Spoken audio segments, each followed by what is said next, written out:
출발해서 어저께 인도네시아를 잘 다녀왔습니다. 이 컴패션 사역을 이제 봤는데요. 이 컴패션이라는 사역은 어떤 사역이냐면 교회를 통하여 그 지역에 있는 어린아이들을 돕는 사역입니다. 그냥 교회가 없으면 이제 그 사역이 이제 펼쳐질 수가 없는 거죠. 그래서 그 컴패션은 특별히 어떤 교회냐면 가장 빈곤층이 있는 곳에 있는 교회. 그래서 그 교회를 훈련시키고 그 교회에게 여러 가지 필요한 자원을 제공해서 이 교회가 거기 빈곤층에 있는 그 아이들을 도울 수 있도록. 그래서 치약, 아이들 이빨 안 닦으면 가난한 애들 치약을 제공하고, 신발 다 맨발로 다닙니다. 신발을 신기고, 옷 못 사 입힙니다. 옷을 사주고. 그래서 후원자가 35,000원 보내면 컴패션에서 그것을 우리 지역교회를 보내서 지역교회는 그걸 책임적으로 모든 것을 다 꼼꼼하게 영수증을 다 챙겨서 아이들 위주로. 아이들이 아픕니다. 가난한 집에 아프면 큰일 납니다. 병원비가 비싸요.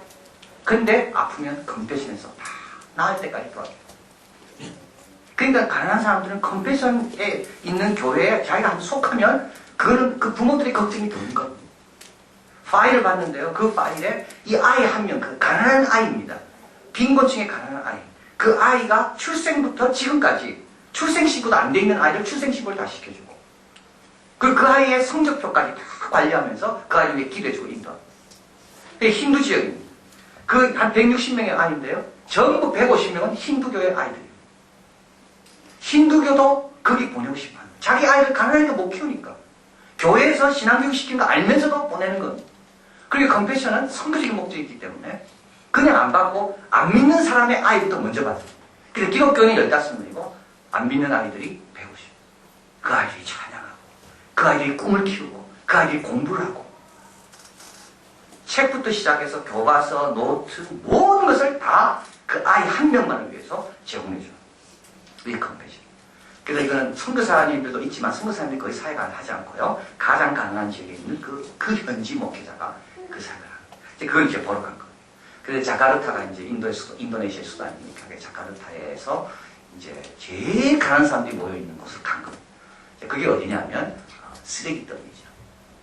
쓰레기를 이제 버리는 곳입니다. 쫙 가면 쓰레기 산이 있습니다. 산처럼 쓰레기들이 쫙. 이제 거기 있는 동네 사람들은 그 쓰레기를 주워가지고 재활용할 수 있도록 분류해가지고 팔기도 하고 쓸만한 거 가져오기도 하고. 이제 거기에 교회가 있는 거예요. 그래서 이제 우리가 이제 그것을 방문하게 돼요. 교회도 방문하고 그 쓰레기 더미 속에 사는 그 사람들 방문하게 돼요. 그렇죠. 걸어갑니다. 그런데 거기는 상수도 하수도가 하나도 없기 때문에 집 주인과 전부 오물입니다. 그러니까 그 가기가 얼마나 어렵겠어요. 그래서 그 갈 수 있도록 어떤 후원자가 돈을 내가지고 그 나무로 이렇게 길을 만들었대요. 그래서 그 나무를 이제 쭉 밟고 가. 조금만 헛짚으면 오물에 그냥 쫙 빠지는 거예요. 저도 빠졌고 많은 분들이 빠졌는데요. 깜깜한 그 시꺼먼 오물이만 옷에 쫙 떠요. 딱 가니까 우리 온다고 집 정리 쫙 해놓고, 그리고 머리 다 깔아주면서 앉아라. 딱 앉아서 예배를 드리고 축복을 해주고 돌아 나오는데, 예수님이 이곳에 늘 오시겠구나 하는 생각이 들었어요. 예수님께서 말구육간에 태어나신 것이 바로 이런 곳이겠구나. 예수님께서 38년의 베데스다에 가셔서 그 베데스다 목가에 있는 38년의 병자를 건드리셨는데, 그 베데스다 목가가 바로 이렇게 했구나. 어느 누구도 오기를 두려워하는 병균을 옮길까봐. 그러나 그 베데스다 목가에 있으면 언젠가는 이 천사가 물을 동할 때 나을 수 있다는 소망을 가지고 그 불치병 환자들이 모여있는 그곳에 우리 주님이 가셨는데, 바로 이 가난한 사람들이 있는 곳이 바로 주님이 계시는 곳이구나. 그래서 제가 하나 느낀 게 있습니다. 주님 만나려면 어디로 가면 되는가? 가난한 사람이 있는 곳 가면 되는구나. 주님 마음을 알려면, 가난한 사람 마음을 알면 주님 마음을 알 수 있는 거예요. 심령이 가난한 사람은 복이 있다고 그랬는데, 심령이 가난하든 육체가 가난하든 뭐든지 가난해야지만이 그곳에 가면 주님의 임재가 느껴지는구나. 성경에 있는 모든 이야기들은 다 누구 이야기들입니까? 가난한 사람들 이야기입니다. 성경에 있는 모든 우리 하나님 어떤 하나님입니까? 고아와 과부의 하나님. 주님을 만날 수 있는 길은 어딘가? 가난한 곳이구나. 그걸 경험했어요. 가난. 자, 오늘 본문에도 주님께서 제 아들의 집을 방문하십니다. 이 제 아들은 어떻습니까? 지난주 말씀드렸죠. 주님 나타나서 한가운데 있어서 평강을 전했습니다. 성령을 부르면서 성령을 받고 내가 아버지의 나를 나를 보낸다. 이렇게 주님께서 그들의 친히 찾아오셔서 문을 닫음에도 불구하고 찾아오셔서 놀라운 축복을 주셨는데도 제 아들은 여전히 오늘도 문 닫고 있습니다. 참 안 변합니다. 하면 된다고 이야기하는데도 문 닫고 가만히 있습니다. 그런 제 아들을 주님이 또 찾아가시는 거예요. 오늘은 도마 때문입니다. 왜냐하면 그때 주님께서 성령을 받아라 평강이 있을지라 도마는 없었거든요. 근데 주님은 그 평강, 그 성령을 도마를 주고 싶은 거예요. 근데 찾아올랐는데 제 아들은 또 문 닫고 있어요. 그래서 주님께서 도마를 찾아오셔서 도마에게 가장 위대한 고백을 하게 하죠. 도마가 의심하는 도마 아닙니까? 나의 주, 나의 하나님이라고 나중에 도마가 고백을 하게 됩니다. 그리고 요한복음은 여기서 끝나는 겁니다, 사실. 그래서 요한복음 가만보면 29절이 끝이고요. 그리고 마지막에 30절, 31절은 자기가 이 책을 왜 적은지 총 요약입니다. 그리고 나서 요한복음 20장으로 끝나는 겁니다. 태초에 말씀이 계시니라 이 말씀이 하나님과 함께 계셨으니 예수님의 신분, 출발에 대해서 하나님이 되심을 전했고 마지막으로는 의심하는 도마의 입으로 주는 나의 하나님이시오 나의 주라는 고백과 더불어 모든 이 사도 요한이 말하고자 했던 건 이게 완성된 겁니다. 이래서 끝나는 겁니다. 그래서 어떻게 보면 사복음서 가운데 최고로 완전된, 최고로 온전한 고백을 도마가 하는 거고 사복음서 가운데 최종적인 고백은 도마가 하는 거예요. 그리고 끝나는 거예요. 의심 많던 도마가 이런 고백을 하게 됩니다. 자, 그래서 오늘 본문을 통해서 우리는 몇 가지 공을 깨닫게 됩니다. 첫째는 뭡니까? 의심도 희망이 있다는 거. 의심하는 자 괜찮다는 거예요. 의심하는 자 괜찮다는 거. 그러나 희망이 있으려면 의심도 제대로 하라는 거예요. 의심도 제대로 해요. 도마는 어떤 사람입니까? 제자들이 이야기했습니다. 우리가 예수님 만났다. 우리 도마는 믿지 않습니다. 그 대신에 자기가 원하는 조건을 제시하죠. 나는 내 손을 예수님의 창자국에 못자국에 만져봐야지만 나는 믿겠다. 도마 같은 사람은 아주 힘든 사람이에요. 왜냐하면 자기 주관이 너무 뚜렷해. 자기 기준이 너무 강조해. 그리고 자기 경험과 자기 생각을 너무 소중하게 여겨. 그래서 다른 사람이 봤다는데도 내 기준에 부합하지 않으면 나는 못 믿겠다는 거예요. 그런데 이런 사람을 우리는 뭐란 말합니까? 상상력이 부족한 사람이에요. 이런 사람은 합리적인 사람이 아니에요. 이런 사람은 상상력이 부족해. 상상력의 크기와 상상력의 넓이가 자기 경험으로 제한되어 있는 사람이에요. 사람이 어떻게 해줄 수가 없어요. 제가 아무리 이야기해도 변화가 없어요. 그러나 희망이 있습니다. 왜? 예수님이 계십니다. 예수님은 당사자 아닙니까? 이 문제에. 예수님이 계신 희망입니다. 그러나 동시에 도마도 의심을 하되 다음까지 의심해야지만 희망이 있는 겁니다. 어떤 의심입니까? 정직하게 의심해요. 정직하게 의심하는 건 뭘까요? 의심하는 제자 자기 자신도 의심해 보는 거예요. 의심하는 사람은요, 남을 의심하면서 본인을 의심하지 않아요. 정직한 의심이 아닙니다. 의심하는 내 자신도 한번 의심해봐야 되는 거예요. 이게 정직한 의심입니다. 두 번째로 또 의심의 소망이 있기 위해서는 진실을 받아들일 준비를 해야 됩니다. 아, 맞구나. 아, 내가 잘못 알았구나. 용기가 필요한 거죠. 이 용기 없이는 소망이 없습니다. 아무리 진리를 가르쳐도요, 그 진리에 따라 걸어갈 용기가 없는 사람에게는 이 소망이 없습니다. 마지막으로 의심이 희망이 있기 위해서는 믿음에 대해서 편견을 버려야 돼요. 믿음이라는 게 비합리적인 생각을 버려야 됩니다. 베나 쿠벤이라는 사람이 이렇게 말했습니다. 부활하신 그리스도께 내 생애를 걸어야 한다면 나에겐 증거가 필요하다. 그런데 그걸 볼 수가 없다. 받아들일 건가 거부할 것인가. 세상에 이분 말입니다. 그런데 세상에 내 뒤에도 이런 간격은 얼마든지 있었구나. 내가 몰라도 받아들이고 믿고 의지하는 것들이 얼마나 많은가. 확인하지 않고도 점검하지 않고도 믿지 않는 것이 얼마나 많은가. 믿음이라는 요청은 기독교에만 있는 것이 아니다. 직장에도 가정에도 사회에도 학교에도 얼마든지 믿음이라는 요청이 우리에게 요구되고 있다. 그렇죠. 기독교만 믿으라 그럽니까? 아닙니다. 여러분 지금 앉아있게 계시는 건요, 이 건물을 믿기 때문에 앉아있는 거예요. 편하게 앉아있는 의자를 믿기 때문에 편하게 앉아있는 거예요. 우리 아이들을 그 학교에 보내는 이유는 3년 동안 이 아이를 잘 교육해 줄 거 믿기 때문에 보내는 거예요. 확인된 거는 별로 없습니다. 그래서 이 사람이 이렇게 이야기합니다. 우리는 모든 것에 있어서 도약한다. 한 걸음 한 걸음 점검하고 가는 게 아니라 껑충껑충 뛴다는 거예요. 모든 것에 있어서. 그런데 받아들이기 위해 도약할 수도 있고 거부하기 위해 도약할 수도 있다. 여러분 믿음은 비합리적인 게 아닙니다. 합리적입니다. 믿어야 될 대상을 믿는 건 가장 합리적인 거고요. 믿어야 될 대상임에도 안 믿는 건 그게 비합리적인 겁니다. 자, 그래서 우리 주님이 함께 하시고 우리 주님께서 도와주십니다. 정직하기만 하면 오히려 의심하는 도마가 가장 위대한 고백을 했듯이 오히려 의심을 통과한 믿음은 더 강한 믿음으로 변할 수가 있다는 겁니다. 그래서 의심이 문제가 아니라 정직이 문제입니다. 의심이 문제가 아니라 사실은 겸손이 문제입니다. 의심이 문제가 아니라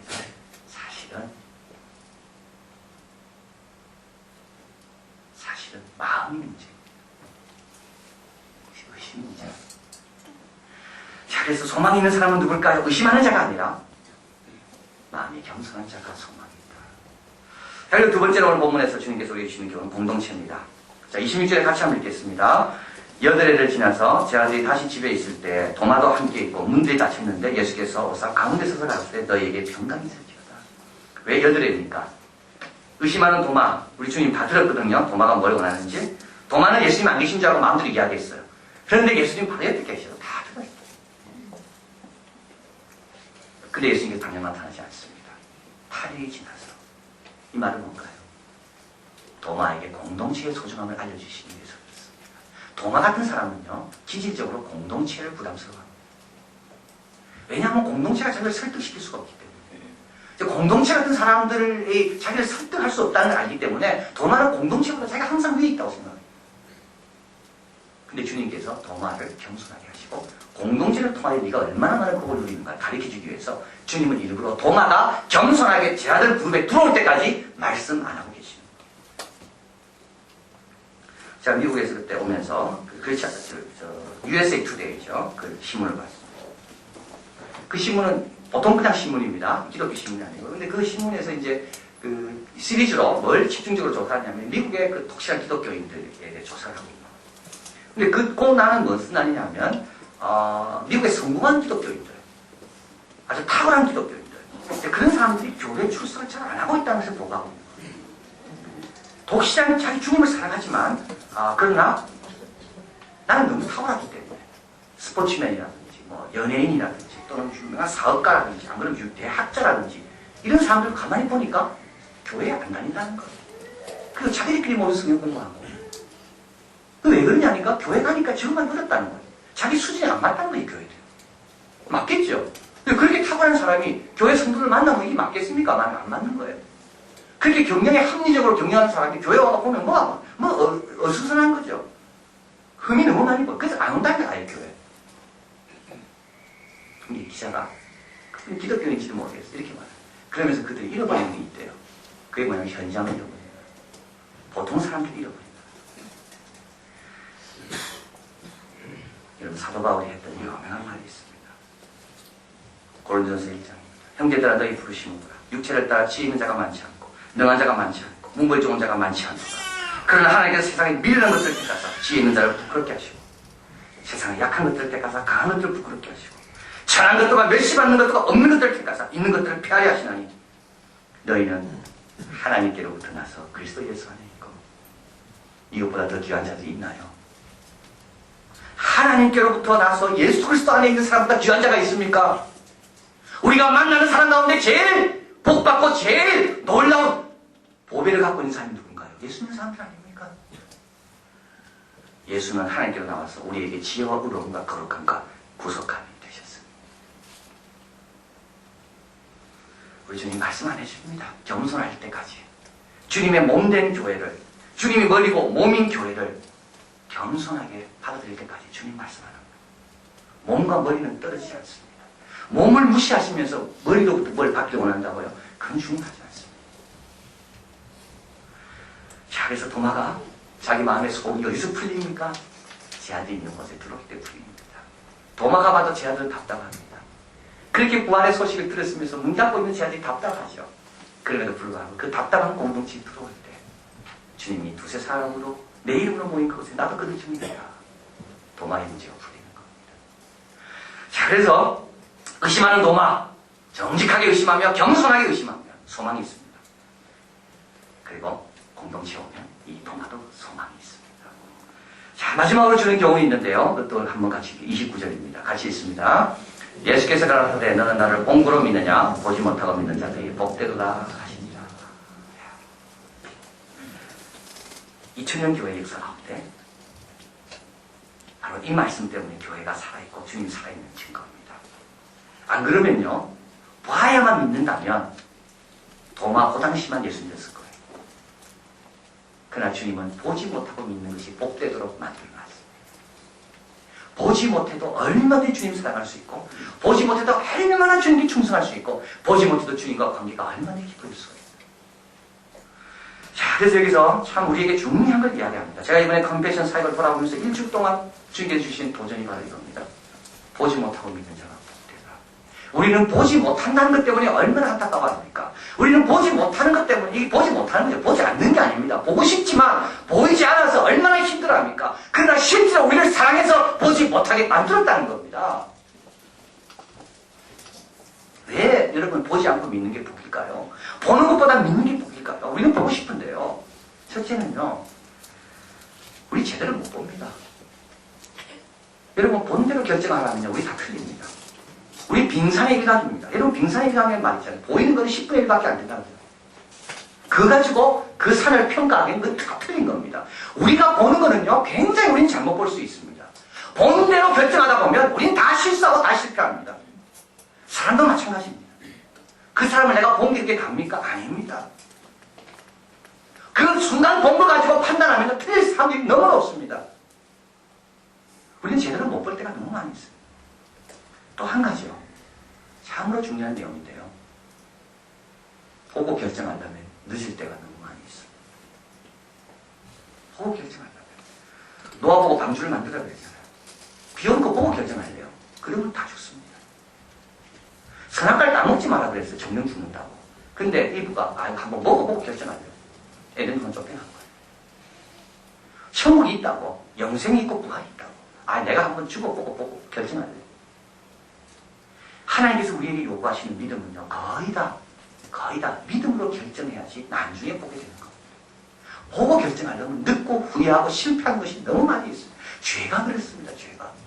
주님 죄 잊지 마라 그러잖아요. 그때마다 우리는 어떻게 생각합니까? 한번 치러보고 이게 그렇게 나쁜지 않고 또.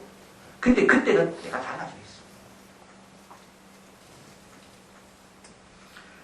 아까 말씀드린 그 자카르타의 그 시골 마을에 간 그 쓰레기더미에 갔습니다. 나중에 여러분 보시게 됩니다. 7명의 형제들인데 고아입니다. 엄마 아버지 이혼해서 다 헤어졌고, 다 떠났고, 아버지 떠났고, 엄마가 실수를 하는 바람에, 엄마가 기독교인이에요. 애들 이름이 다니엘, 임마누엘, 사라, 기독교인이에요. 실수하는 바람에 엄마도 그 동네 못 씻게 돼서 떠나고, 7명이 형제만 남은 거죠. 제일 큰 형이 그 가족을 부양하는 거예요. 그러니까 둘째 되는 그 누나가 살림을 사는 거예요. 근데 우리 집사님들은 그 마을에 들어가, 그 동네에 들어가, 장에 들어갔는데 집이 얼마나 깨끗한지.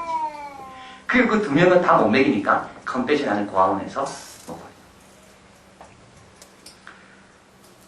여기는 쓰레기 더미가 있는 곳이지만 우리 그냥 나오려니까 우리 집사님이 축복을 해주자 그래요. 그래서 축복해줬어요. God bless you, God bless you. 축복 노래를 불러줬어요. 내게 강 같은 평화를 불러줬어요. 내게 믿음 같은 산 같은 믿음을 불러줬어요. 여기 쓰레기 더미 산이 있지만 너는 그 산이 아니라 믿음의 산을 여기서 만들어.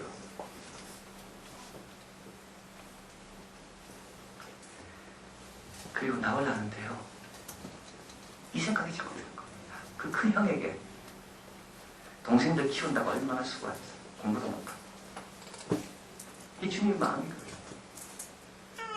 지금 보이는 것 따라 결정하지 말라는 거예요. 보이는 것은 가난이고 외로움이고 좌절이고 수고밖에 안 보여도 주님 약속 붙들고 끝까지 견뎌라. 주님 약속한 대로 축복하시겠다고 약속한 대로 가정이 다 될 거니까 보이는 대로 결정하면 끝까지 못 갑니다. 우리가 왜 중간에 멈췄습니까? 보는 것 때문에 멈춘 거 아닙니까? 또 힌두 마을에 있는 곳에 갔습니다. 거기 이제 어린아이 집에 갔어요. 찬송을 부르고 이제 같이 교제를 하고 이제 떠나올 때가 됐어요. 그래서 제가 거기 한번 선물 받은 거, 우리가 이제 쌀도 선물하고 또 거기 학용품도 들고 왔는데 선물한 걸 주면서 뜯어보라 그랬어. 또 조그만 이가 너무 어두워. 뜯어봐라. 뜯으니까 연필 뭐 크레용 나오고. 이 큰애도 뜯었어. 또 거기 필통이 나오고. 그래서 제가 물었어요. 뭐 하고 싶으냐고 이 선물로. 조그만 애가 자기는 그림 그리고 싶고, 둘째는 자기는 그걸 가지고 글을 쓰고 싶고, 근데 제가 그 말은 더 이상 못했어요. 목이 너무 메어가지고. 그래 이렇게 말하고 싶어요. 보이는 거 의지하지 말고 열심히 글 써라. 보이는 거에 따라 포기하지 말고 약속 붙들고 열심히 글 써라. 어느 날 하나님께서 너를 위대한 작가로 만들어주실 거예요. 여러분, 아버지 하나님 마음이 그렇습니다. 보이는 거에 따라 걸려넘지 말라고요. 사탄은 우리 예수님을 시험할 때 천하만국의 영광을 보여줬습니다. 예수님 보는 것 따라 흔들리지 않았습니다. 우리는 누군가? 우리는 말씀에 따라 움직이는 사람이다. 화려해도 흔들리지 않고 천에도 좌절하지 않고 주님 말씀 붙들고 넘어가는 사람이 바로 누리는 복이 따로 있다. 이 복이라고 말합니다. 자, 그래서 여러분 오늘 도마를 기억하시면서 내가 도마 같습니까? 겸손해지십시오. 공동체를 소중히 주십시오. 그리고 내가 도마 같습니까? 이제 보고 믿는 것은 그렇게 복이 없습니다. 보지 않고 믿는 복. 보지 않고 승리하는 것. 보지 않고 끝까지 가는 것. 보지 않고 열매 맺는 것. 그런 승리의 삶을 여러분 모두 살게 되기를 진심으로 바랍니다. 기도하겠습니다.